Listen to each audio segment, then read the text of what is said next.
Student, अभी हम लोग बीएसटी पढ़ने जा रहे हैं। बीएसटी में चैप्टर 5 में आपको पढ़ा रही थी संगठन। संगठन से मैंने आपको बता दिया था कि संगठन किसे कहते हैं और संगठन का क्या अर्थ है। ठीक है, आज हम लोग पढ़ेंगे भरापन के लाभों का भी वर्णन हमने कर लिया था। आज हम लोग पढ़ेंगे विकेंद्रीकरण की परिभाषा दीजिए। आज हम लोग को पढ़ना है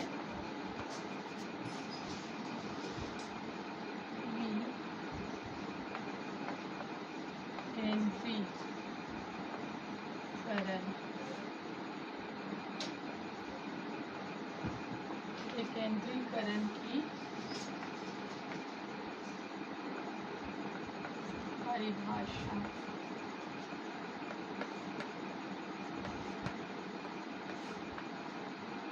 हम लोग देखते हैं कि विकेंद्रीकरण किसे कहते हैं। ठीक है, विकेंद्रीकरण की परिभाषा लिख लीजिए आप लोग।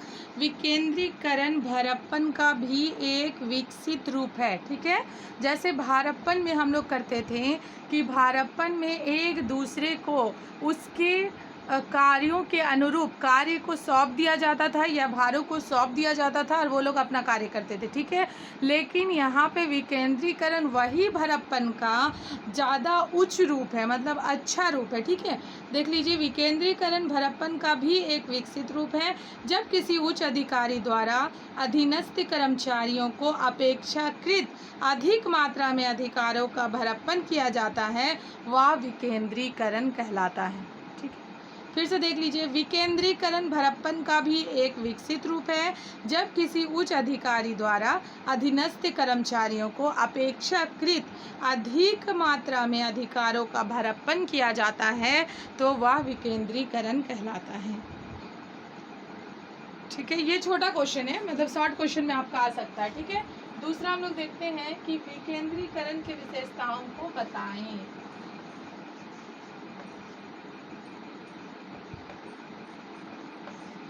विकेंद्रीकरण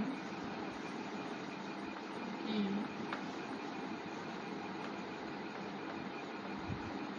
विशेषताओं को बताएं। ये लॉन्ग क्वेश्चन में आ जाएगा। ठीक है, विकेंद्रीकरण की विशेषताओं को बताएं, ये लॉन्ग क्वेश्चन में आ जाएगा। विकेंद्रीकरण की विशेषताएं प्रमुख है। पहला, चलिए पहला दूसरा करके इसको लिखेंगे। ठीक है, विकेंद्रीकरण की विशेषताएं निम्नलिखित है, लिख लीजिए। उसके बाद लिखिए पहला नंबर में भारापन। भारापन विकेंद्रीकरण का प्रथम चरण है। भारापन विकेंद्रीकरण का प्रथम चरण है। दूसरा लिखिए, विकेंद्रीकरण अधीनस्थों की भूमिका को महत्वपूर्ण बनाता है। विकेंद्रीकरण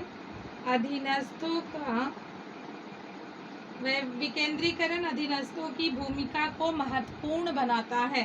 तीसरा में देख लीजिए, या संगठन में ऊपर से नीचे तक अर्थात संपूर्ण संगठन में लागू होने वाली प्रक्रिया है। या संगठन में ऊपर से नीचे तक अर्थात संपूर्ण संगठन में लागू होने वाली प्रक्रिया है। फोर्थ में है, इसमें उत्तरदायित्व के अनुपात में अधिकारों का हस्तांतरण किया जाता है। इसमें उत्तरदायित्व के अनुपात में अधिकारों का हस्तांतरण किया जाता है। पांचवा लिखिए, विकेंद्रीकरण प्रबंध की एक तकनीक है। विकेंद्रीकरण प्रबंध की एक तकनीक है। और पांचवा है, निर्णयन प्रक्रिया में अधीनस्थों को कमी भागीदारी मिलती है। निर्णयन प्रक्रिया में अधीनस्थों को कमी भागीदारी मिलती है।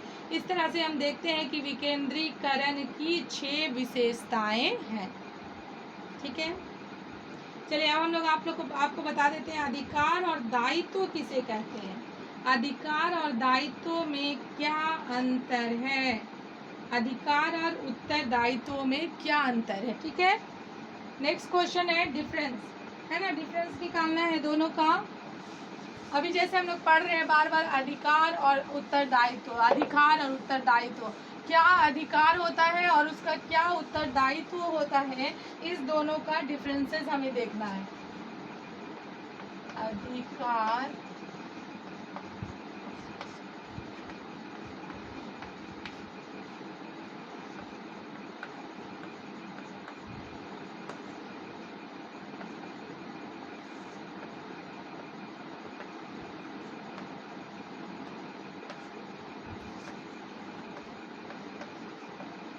मैंने आपको बता दिया है कि हम लोग को किस तरह से डिफरेंसेस निकालना है, किस तरह से अंतर लिखना है।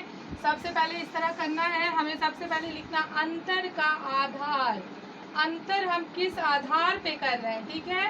अंतर का आधार होना चाहिए, उसके बाद फिर होना चाहिए जो हम लोग लिख रहे हैं अधिकार, फिर होना चाहिए अधिकार और उसके बाद होना चाहिए उत्तरदायित्व।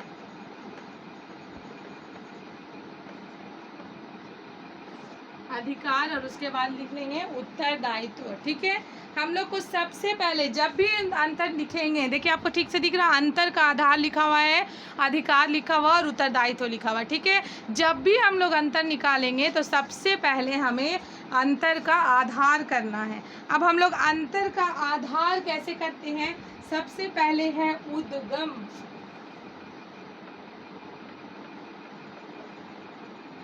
उद्गम शुरुआत कहाँ से हुई है, अधिकार में लिख लीजिए, यह संगठन में औपचारिक पद के कारण उत्पन्न हुआ है।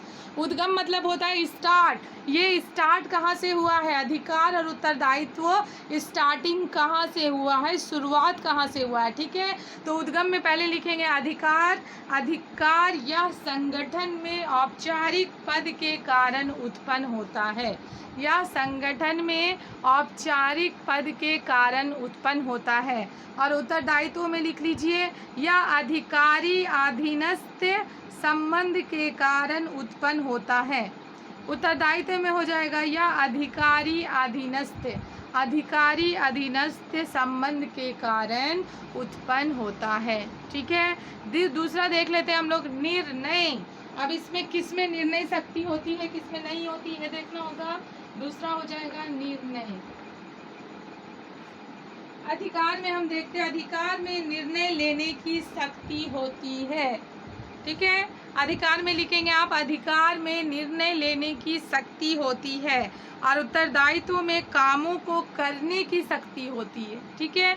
उत्तरदायित्व में कामों को करने की शक्ति होती है और अधिकार में निर्णय लेने की शक्ति होती है। तीसरा नंबर देखिए, दिशा अथवा प्रवाह। दिशा अथवा प्रवाह, दिशा अथवा प्रवाह भी किस दिशा में जा रही है, कैसे कार्य कर रही है, ये ध्यान देना, ठीक है। तो दिशा और प्रवाह में क्या अंतर हो रहा है। दिशा अथवा प्रवाह, अधिकारों का प्रवाह ऊपर से नीचे की ओर जाता है, अधिकारों का प्रवाह ऊपर से नीचे की ओर जाता है, ठीक है। अधिकारों का प्रवाह ऊपर से नीचे की ओर जाता है, दैट मीन्स कि ऊपर में जो अधिकारी होते हैं उन अधिकारियों से जो आदेश मिलता है वो नीचे के अधिकारी उसे पूरा करते हैं, तो ये ऊपर से नीचे की ओर जाता है। और उत्तरदायित्व का प्रवाह नीचे से ऊपर की ओर होता है। उत्तरदायित्व का प्रवाह नीचे से ऊपर की ओर होता है, क्योंकि उत्तरदायित्व में कार्यों को करने का उत्तरदायित्व होता है, जो नीचे से मजदूर लोग भी करते हैं। फिर कार्य सब मतलब जितने भी वहाँ पे मेंबर्स हैं कार्य करने वाले, वो सभी लोग अपना अपना उत्तरदायित्व पूरा करते हैं, ठीक है। अब 4 नंबर लिख लीजिए, सार। 4 में लिख लीजिए सार। इनका सार क्या है, इनका सार क्या है। हम देखते हैं कि अधिकार, इसका सार निर्णयों का पालन करना है और कर्तव्यों का सार कर्तव्यों का पालन करना है, ठीक है। अधिकार में निर्णयों का पालन करना है और उत्तरदायित्व में कर्तव्यों का पालन करना है, ठीक है। अधिकार में निर्णयों का पालन करना है और उत्तरदायित्व में कर्तव्यों का पालन करना है।